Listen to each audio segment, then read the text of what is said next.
بسم اللہ الرحمن الرحیم یا صاحب الجمال و یا سید البشر من وجهک المنیر لقد نور القمر لا یمکن ثنا کما کان حقہ بعد از خدا بزرگ آپ ہی قصہ مختصر بسم اللہ الرحمن الرحیم ورفعنا لک ذکرک۔ آج کی یہ انتہائی خوبصورت بس میلاد پاک کے حوالہ سے میں مشکور ہوں میزبان تقریب جناب برادر خورشید مغل صاحب کا، جناب طاہر صاحب کا، جناب اظہر صاحب کا کہ آپ احباب نے مجھے آج کی اس تقریب میں مدعو کیا اور اپنے لب کشائی کرنے کا موقع فراہم کیا۔ میں بہت بوجھل دل کے ساتھ، بہت دکھی دل کے ساتھ یہاں پر کھڑا ہوں۔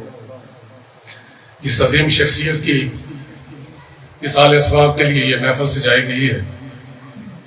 اس شخصیت کے ساتھ میرا ایک قدرینہ تعلق تھا، اور ایسا تعلق کہ اپنی اولاد کے ساتھ جو اپنے والد کو ہوتا ہے اپنے بچوں کے ساتھ ہوتا ہے، وہ تعلق تھا نہ صرف ان کے ساتھ بلکہ ان کے بڑے بھائی جناب انکل مہردین صاحب رحمۃ اللہ تعالی علیہ اور برادر خورشید صاحب کے ساتھ میرا ایک ایسا تعلق ہے، ایک ایسا اٹوٹ رشتہ ہے کہ جو لفظوں میں شاید میں بیان نہ کر پاؤں۔ اس خانوادے کے ساتھ میری خوشیوں کے جو لمحات ہوتے ہیں زندگی کے، شادی کے، دوستیوں کے تعلقات ہیں، میری غمیوں کے جو حالات ہوتے ہیں زندگی میں وہ تعلقات ہیں۔ میں کس طرح، کہاں سے اور کس وقت سے شروع کروں مجھے سمجھ نہیں لگتی۔ البتہ یہ کہوں گا کہ محترم المقام حضور فضل احمد صاحب مغل رحمۃ اللہ تعالی علیہ اپنی حیات میں جب اپنی بیماری کے عالم میں تھے تو میرے برادر مکرم طاہر مغل صاحب، جاوید مغل صاحب، ان کو لے کر جب کھانے گئے تو ان کی زندگی کے آخری ایام میں بھی انہوں نے جس محبت کے ساتھ جہاں اپنے بچوں کے لیے، اپنے عزیزوں کے لیے دعائیں کی، مجھ ناچیز کے لیے بھی انہوں نے بہت دعائیں کی۔ پھر جب آپ واپس تشریف لے کے آئے، ان کو لے کے آئے، جب میں ان کی عیادت کے لیے آیا تو جو گفتگو ان کے ساتھ ہوئی، کچھ راز و نیاز کی باتیں بھی ہوئی۔ پھر چند دن کا وقفہ آ گیا، وہ ساجد بھائی کو بولتے ہیں کہ وہ نہیں آئے، ان کو فون کرو۔ میں پھر آیا، مجھے کہتے ہیں مجھے ڈاکٹر نے منع کر رکھا ہے کہ میں کھانا نہیں کھا سکتا ہوں، لیکن ایک پلیٹ میں سالن ڈالے، میں بھی آپ کے ساتھ لقمہ لگاؤں گا۔ ہم دونوں نے اسی پلیٹ میں کھانا کھایا۔ اس سے آپ عقیدت کا اندازہ لگا سکتے ہیں کہ میری ان کے ساتھ کیسی عقیدت تھی اور وہ مجھے کس طرح چاہتے تھے۔ میری یقین جانیے کہ اس خاندان کے اندر اب وہ سب سے بڑے وہی تھے۔ میں چونکہ وکالت کے پیشے سے میرا تعلق ہے تو خاندانوں میں پرابلمس بھی آ جاتی ہیں بعض کا۔ ایک تو موقع پر ایسا بھی ہوا کہ تحصیلدار صاحب کو یہاں پر آنا ہوا تو لوگ اپنے فائدہ اٹھانے کے لیے بعض کا جھوٹ بھی بول دیتے ہیں۔ تو ایک ایسا معاملہ تھا، اسٹے کا معاملہ تھا، یہ ہم بیچ سے بیٹھے بتا دیں گے کیونکہ قبضہ کس چیز کے ملک سے خاطر دے کر کیا جاتا ہے، اسٹے کنفرم ہوتا ہے۔ تو تحصیلدار صاحب نے ان سے پوچھا کہ اس جگہ پہ قبضہ کس کا ہے، تو انہوں نے یہ نہیں کہا کہ یہ اس میں میرا ہے، انہوں نے کہا کہ یہ ان کا ہے۔ تو بعد میں میری ملاقات ہوئی، میں نے کہا جی آپ نے تو اپنے خلاف خود پاٹ لاڑھی چلا دی اپنے پاؤں پہ۔ کہنے لگے یہ زندگی بہت مختصر ہے، اس زندگی نے ختم ہو جانا ہے، ہم سب نے آگے جانا ہے، حساب دینا ہے۔ میں زندگی میں کبھی جھوٹ نہیں بولتا، نہ بولا ہے نہ بولوں گا۔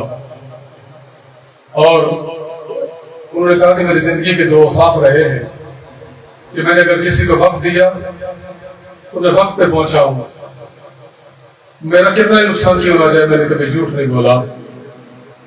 اور یہ دیکھ لیں کہ اللہ تبارک و تعالیٰ کا یہ کرم ہے کہ وہ مہینہ کہ جس مہینے میں اللہ تبارک و تعالیٰ نے اپنے حبیب علیہ السلام کو اس دنیا میں ارسال کیا، بعثت دی، پیغمبری دی، اور تمام پیغمبروں کے سردار کو اس مہینے میں دنیا میں بھیجا۔ اس پیغمبر کو دنیا میں بھیجا جس پیغمبر کو کی امت میں شامل ہونے کے لیے پیغمبروں نے دعائیں مانگی کہ یا باری تعالیٰ تو ہمیں پیغمبر نہ بناتا، ہمیں رسالت نہ دیتا، ہمیں رسول بنا کر نہ بھیجتا، ہمیں نبی بنا کر نہ بھیجتا، ہم تجھ سے ملتجی ہیں کہ تو ہمیں اپنے پیارے حبیب علیہ السلام کی امت میں پیدا کر دیتا، ہم اس پر خوش ہوتے۔ تو یہ وہ مہینہ چل رہا ہے،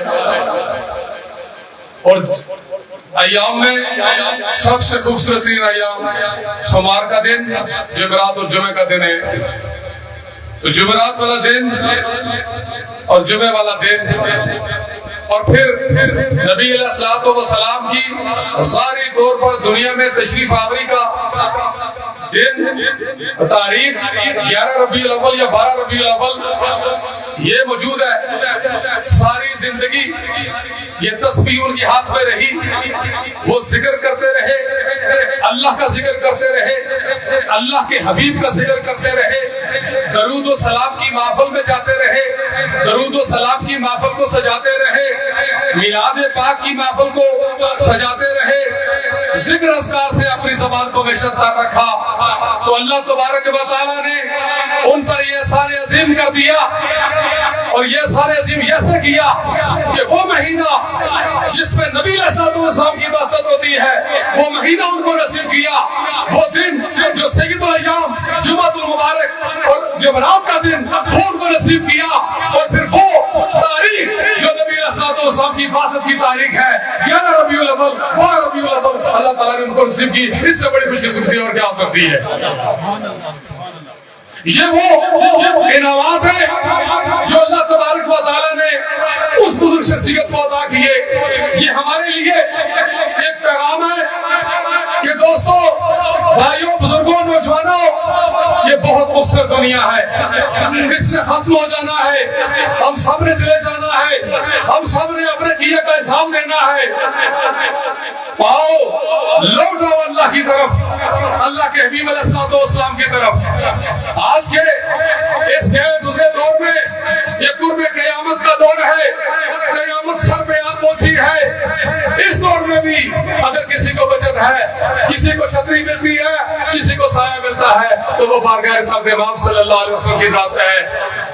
وہ ٹھکانہ وہی ہے جو مدینہ پاک کا ہے، تو اس پر اور کرم، یہ کرم کہ اللہ تبارک و تعالیٰ نے ہمیں عمرے کی سعادت سے مستفید فرمایا۔ یہ چند دن یہ جو پچھلا رمضان مبارک گزرا، تو جب ہم مدینہ شریف پہنچے تو ہمیں معلوم ہوا کہ ان کے صاحبزادے جناب ساجد مغل صاحب، حاجی ساجد مغل صاحب وہاں مسجد نبی شریف میں اعتکاف کر رہے ہیں۔ جب اولاد باپ اس طرح ہوں گے تو اولاد بھی نیک ہوگی۔ تو یہ عمرہ کر کے باہر نکلے، یہ اعتکاف کر کے جب ان سے ملاقات ہوتی ہے اعتکاف کے بعد، تو انہوں نے کہا یہ مسجد نبی شریف سے میں تحفہ لایا ہوں۔ یہ میں آج اسپیشلی یہ لے کے آیا تھا کہ انہوں نے مجھے وہ مسجد نبی شریف سے یہ تحفہ وہاں سے مجھے ادھر مس کیا ہوا تھا، سے وہ مجھے آ کے دیا۔ انہوں نے کہا یہ حقیقت ہے، یہ وہ محبتیں میں بتا رہا ہوں۔ تو میں خورشید بھائی سے گزارش کروں گا، خورشید بھائی بڑے اب دنیا سے چلے جا چکے ہیں، اس کنبے کے اس خانوادے کے اب آپ بڑے ہیں، اب آپ کے قدوں پر باری ذمہ داریاں عائد ہوتی ہیں۔ آپ اپنے بھائیوں کے ساتھ لے کر چلیں، جہاں کہیں مشکل آتی ہے ہم بھی آپ کے نوکر ہیں، تابعدار ہیں، ہمیں آپ بتائیں، ہم بھی حاضر ہونے کے لیے تیار ہیں۔ سعید بھائی اسی طرح جاوید بھائی، یہ سب لوگ جو ہیں یہ آپ کے ساتھ چلیں گے، ہم بھی آپ کے لیے حاضر خدمت ہیں۔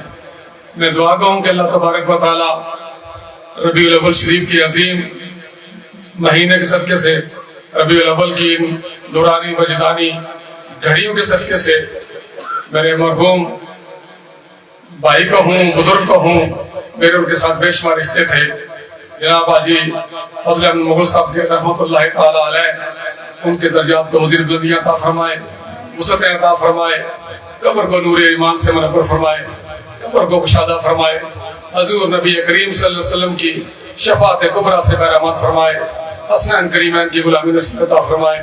اللہ تبارک و تعالی اسمان کن کو صبر جمیل پر اجر عظیم عطا فرمائے۔ اللہ علیہ البلاغ المبین۔